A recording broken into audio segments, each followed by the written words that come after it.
যে ইমান প্রয়োজনে জ্বলে ওঠে না, যে ইমান সত্য ন্যায়ের কথা বলে না, যে ইমান প্রয়োজনে জ্বলে ওঠে না, যে ইমান সত্য ন্যায়ের কথা বলে না, যে ইমান বাস্তবে নাই, যে ইমান অন্তরে নাই, মুখে শুধু ফাঁকা বলি, কি করে তারে বলো ইমানে বলি,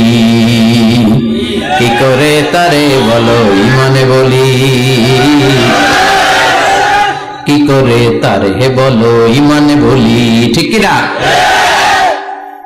যে ইমান ইমানে ভুলে নাস্তিকতার মঞ্চে ওঠে, এরকম আছে না নাই? যে ইমান বাতিল মতের দোসর হয়ে ফায়দা লুটে, যে ইমান শুধুই কেবল খায় দায় আনন্দ করে, যে ইমান দেখে না যে আরাকানে ভাইরা মরে, যে ইমান ময়দানে নাই, যে ইমান বাস্তবে নাই, মুখে শুধু ফাঁকা বলি, কি করে তারে বলো ইমানে বলি, কি করে তারে বলো ইমানে বলি, কি করে তারে বলো ইমানে বলি, ঠিক না?